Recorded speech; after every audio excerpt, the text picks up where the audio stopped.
Hi everyone. I'm hoping you're having an awesome day. I am supposed to be working, but I am feeling quite Monday-ish and taking a little break.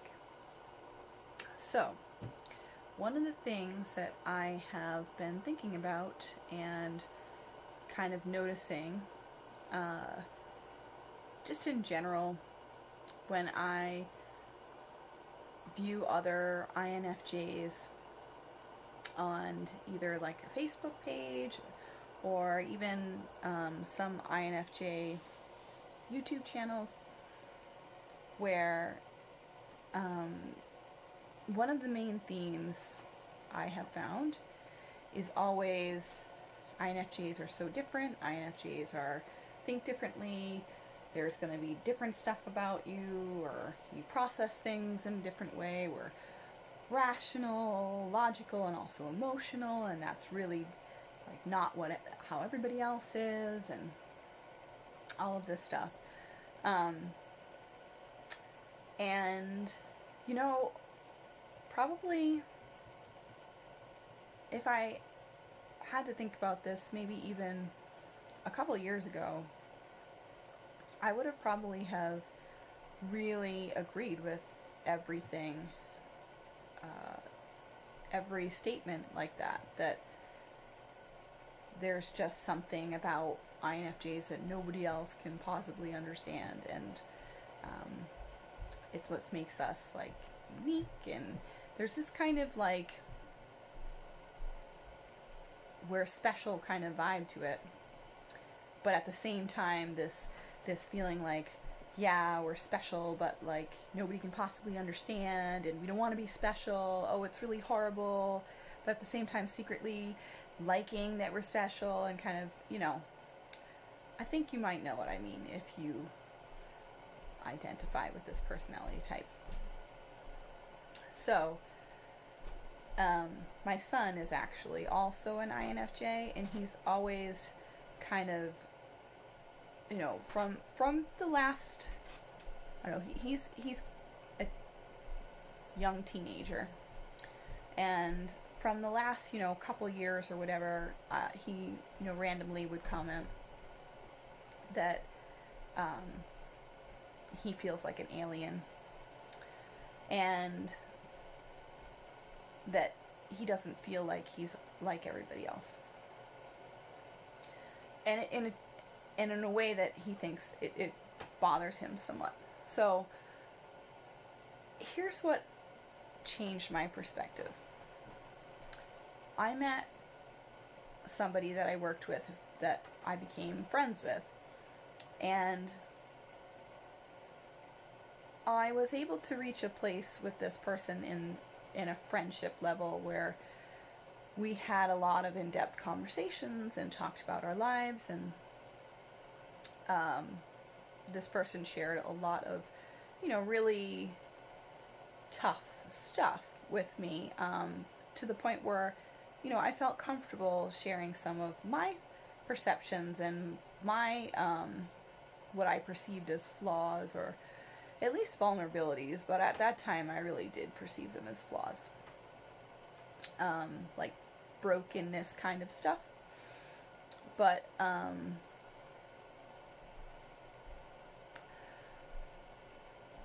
as I started to tell this person this stuff, one of the first things that they ever said to me was like, because I would be like, well, I was a black sheep in my family, I was all different, and like nobody, my parents didn't get me, all this stuff.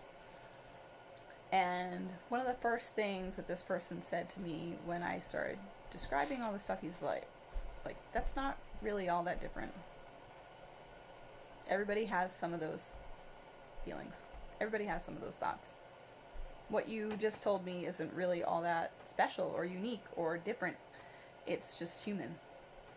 And honestly, I'm going to be honest, is that when I first heard this, it was irritating.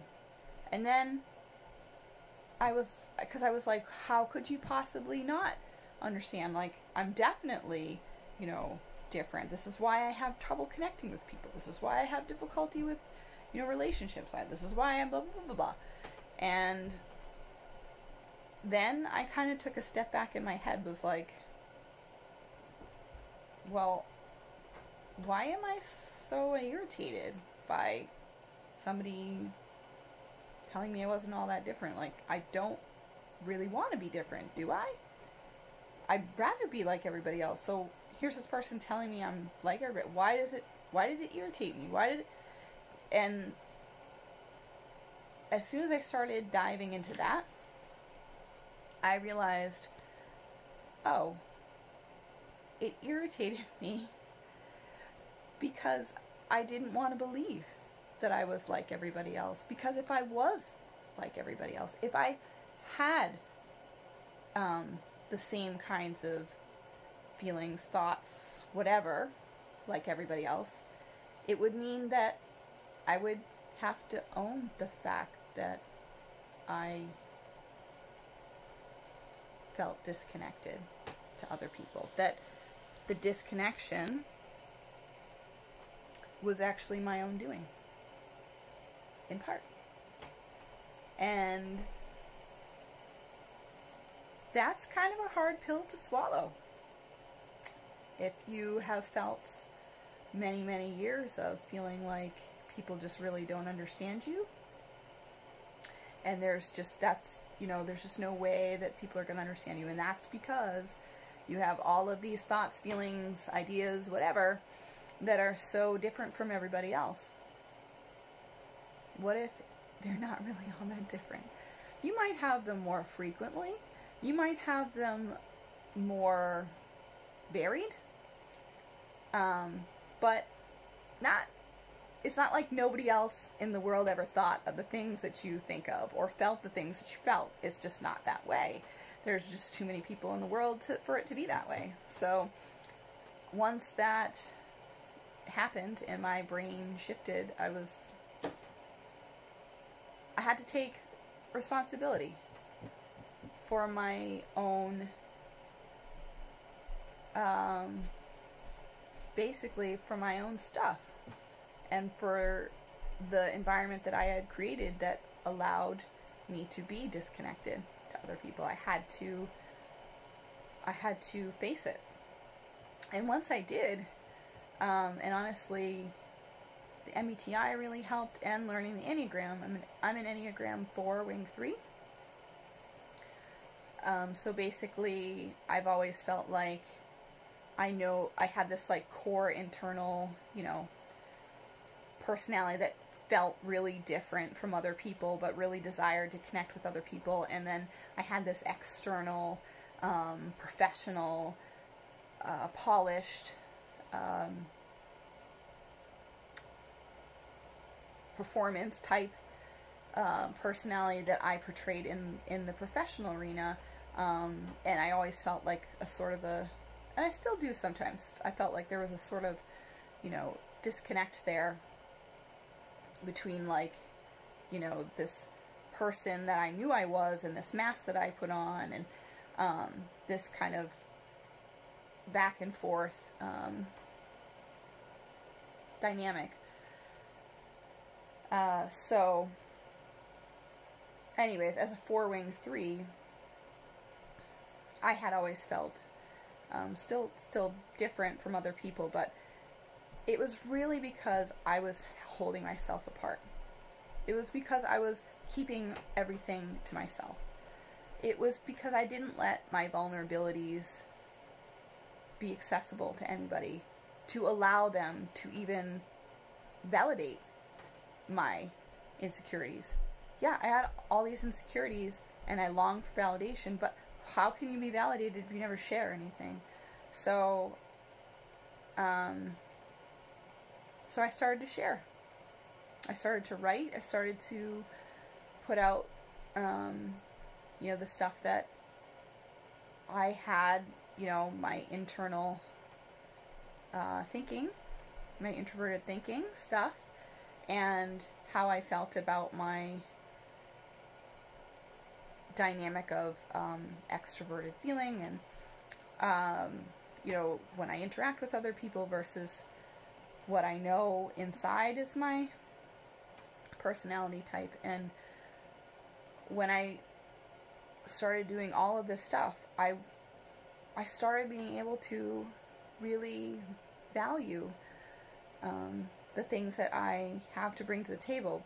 And I also felt like, because I wasn't so different, and because other people feel like this, that I was also willing to accept the parts of me that I always felt were like bad or not. I don't even know how to describe it, except if you had to label them good or bad, these like darker parts of me, these things that I didn't really like about myself, the way that I would sometimes really need to separate myself from other people to kind of recharge, and there were times when I didn't do that, I would get agitated and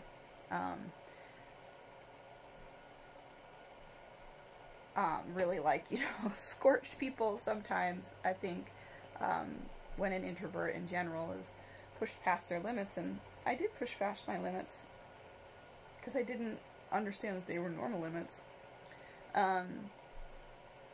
that I would not be the nice person that I wanted to be, and I felt negatively about these parts of myself.